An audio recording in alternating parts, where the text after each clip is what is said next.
Hey, we're back with another reporting category video for the Virginia SOL.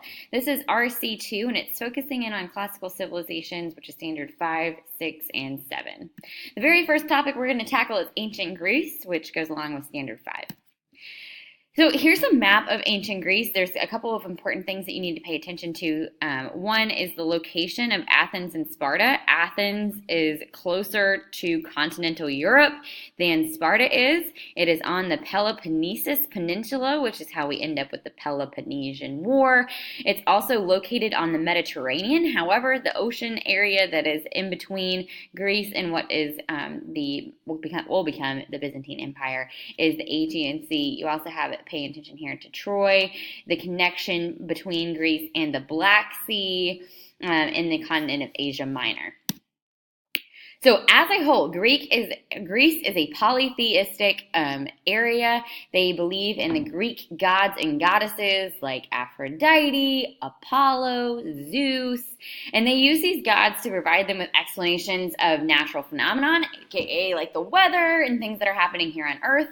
These gods have human-like qualities. They get mad, they're imperfect, and they also use these gods to explain their life events.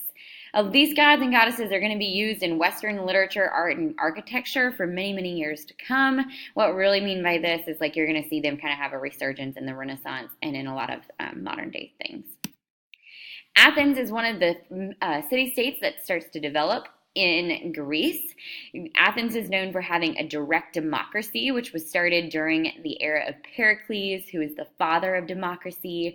In this democracy, most adult males have an equal voice if they were an Athenian citizen. Athens as a whole values education, philosophy, leisurely activities, and artistic expression. They're going to be a very artistic society. They also have an excellent army, and they eventually will create a pretty good navy as well. Sparta was the other city-state. They don't have a democracy. They have an oligarchy, or a government that's run by a small group of people. The decisions in Sparta were made by an assembly of adult male citizens. However, they also have a council of elders that proposes laws and the 5 ephors that carry out the laws. In Sparta, they have a very rigid social structure with landowners at the top, a middle class, and then slaves at the bottom. These slaves were known as helots. They were a really militaristic and aggressive society because they trained boys from a very young age for combat and to become soldiers. Kind of imagine the movie, This is Sparta, and then he kicks the guy into the hole, and it's like super epic. Greece had a lot of really great contributions to civilization as a whole. A lot of these are going to have a comeback during the Renaissance. You have Aeschylus and Sophocles, who wrote really great plays. Homer, think the Odyssey. Herodotus and Cyclades, I always mess that one up, who writes about the heroes of the Persian Wars, which is a war we're about to talk about here that happened in Greece. You have Archimedes, who discovers buoyancy, aka how ships are able to stay up in water. And Hippocrates, who comes from medicine. Think like Hippocrates the hip. Get it? Hippocrates the hip. All right, great, good talk.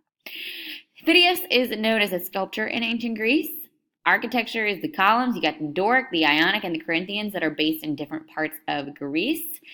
Math, you have Euclid, who does certain things with like vectors and stuff like that, I think. Pythagoras, most people are familiar with the Pythagorean theorem.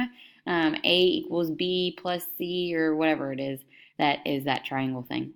Socrates, Plato, and Aristotle are the Greek philosophers that you need to know. They're going to eventually be like totally and completely discriminated against by everybody, but they make a comeback and people really respect them now. There's 2 wars that start with a P that are in Greece, Peloponnesian and the Persian. During the Persian War, you guessed it, they fought the Persians. It united Athens and Greece against the Persian Empire. The Athenians were victorious at Marathon and Salamis, which left the Greeks in control of the Aegean Sea area. Athens preserved its independence and it continues its innovation in government and culture, which leads to the Greek Golden Age, in which they're going to start the Athenian democracy. The Peloponnesian War is caused by competition for control of the Greek world between Athens, which was the head of the Delian League, and Sparta, the head of the Peloponnesian League. This resulted in the slowing of cultural advance and weakening of political power, and ultimately made Greece a good target for the Macedonians, who are eventually going to take over and rule the whole world. So following the Peloponnesian War, like I said before, the Macedonians, they come in. Greece is taken over by Philip II. It's really his son, Alexander the Great, that establishes like this really great empire that spreads all the way from Greece to Egypt and India even. Through his vast network of territory, he is able to spread Hellenistic culture, which is a blend of Greek and Oriental cultures together throughout his empire that spreads across these trade routes. Go ahead and pause, take the quiz that is listed in the description below. The next topic we're going to cover is ancient Rome. This is standard 6. The main parts of ancient Rome that you need to be familiar with are the ones that are listed here. So Rome starts out just in the Italian peninsula. Remember, the Italian peninsula looks a little something like a boot. Rome is about halfway up where the laces would be in the central part of the Italian peninsula. Originally, this is where the Roman Empire rules.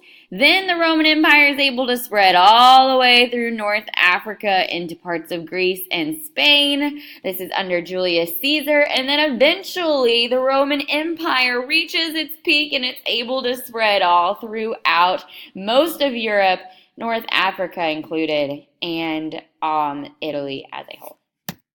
So Rome as a whole is located in central location in the Italian peninsula, like we said before. It is right on the middle of the Mediterranean Sea, which gives it a really good location for trading. It has a lot of trading that is with those other colonies along the Mediterranean. It's protected by the Mediterranean Sea, and then it also has the Alps Mountains at the very top of the Italian peninsula, which is going to protect it from some invasions, but not all, as we learned from Hannibal Lecter. So Rome, very similarly to Greece, has a polytheistic religion. Their major gods and goddesses are named after some planets. So we see like Jupiter, for example, and Venus. They also have Apollo, which is in common with the Greeks. They offered explanations for the natural phenomenon. Again, that's the whole idea that the weather was controlled by these people. Not people, but gods. But they acted like people. They had really human qualities. They got mad. They were imperfect. And we're still going to see these images and symbols of Roman mythology in Western literature, art, and architecture many years later in the Renaissance. So Rome starts out as a republic, which is a representative democracy. It starts with 2 consuls at the top. You have your Senate and your Assembly that kind of ruling over the people. And you also have your law code, the 12 tables. Roman citizenship is made up of the patricians, which was the highest class. Those are like the super wealthy of the wealthy. The plebeians, which are like the commoners, which was the majority of the society. And selected foreigners, who generally didn't have the ability to vote, but could have trading rights within the Roman Empire. As a whole, Roman citizens kind of felt this like responsibility to pay taxes and serve in the military. And like I said before, the patricians are at the very top. That's the nobility. Then you have the plebeians, which is the majority of the population, and slaves, which are not based on race. The Romans fought in the Punic Wars against Carthage that were in competition for trade of the Mediterranean. Like I said before, Hannibal, he invades the Italian peninsula. There's this like really epic picture of him riding an elephant over the Alps mountains. You might have seen it in one of your history classes. These 3 wars result in a Roman victory, overall, the destruction of Carthage, and it expands trade and wealth for Rome. So they end up being able to take over the vast majority of the Mediterranean basin. After the Punic War, Rome spreads to include the Mediterranean and a lot of Western Europe, even reaching all the way up to Great Britain. The Roman Republic starts to decline, which leads to the rise of the Roman Empire. So Rome is kind of split into 2 different time periods, the Roman Republic and the Roman Empire. The Roman Republic declined because they had a lot of slavery in their agricultural system.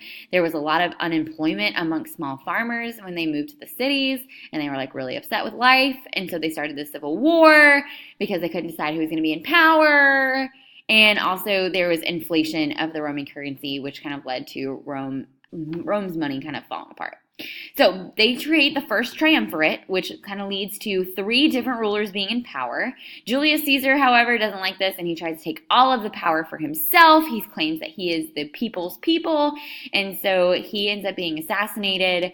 Augustus Caesar defeats Mark Antony and becomes Rome's first emperor after all this civil war and strife. It was horrible. The empire was unified and enlarged using this imperial authority and the military to kind of gain control of what they needed. However, Augustus Caesar doesn't set up a peaceful succession of emperors, and so it's kind of unclear who's supposed to be the next dude in charge, and so that's ultimately going to lead to the downfall of the Roman Empire. During this time period for Augustus Caesar, it was the Pax Romana. The Pax Romana is a period of peace and prosperity for the Roman Empire because of the unifying things that Augustus Caesar did, like instituting a civil service, ruling by a certain law code, coming up with this common coinage, and securing trade and travel. Because of this peaceful time period, trade is going to prosper and Rome is going to get really, really rich. So the economic impact. They came up with that uniform system of money, which helps to expand trade because now everybody is working on the same money system. They also expand the Roman roads and ensure safe travel along them, which promotes prosperity and stability because people are able to easily trade. It makes it much easier. It returns stability to social classes and returns that emphasis on the family, which the Romans are all about, homie. It has a political impact. They create that civil service and that uniform rule of law with the 12 tables. Rome also has a really significant influence on Western culture. They have pretty significant art and architecture that we still use today. The Pantheon, which is this really big thing with a bunch of columns. The Colosseum, which is where the gladiators used to fight. It was pretty epic during the Civil Wars. They were trying to help people to be happy with Rome. And so they had all these circuses there. Technology, roads, and aqueducts, dude. Those are super awesome. The aqueducts carried water to certain places. You also see Roman arches kind of becoming a thing. Ptolemy, he's this science dude. You see an emphasis on public health, baths, public water plumbing systems, and medical schools.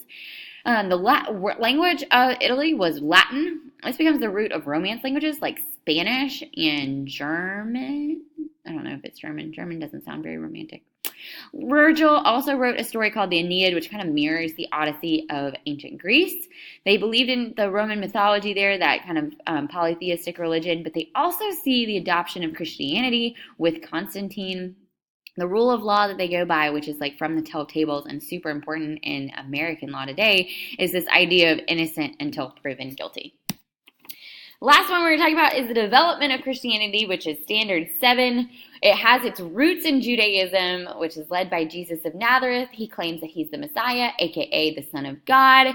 It conflicts with these polytheistic beliefs of the Roman Empire because he essentially comes down and he's like, yo, I'm the only God. And the Romans are like, no, we have all these other gods. And it creates this really big problem.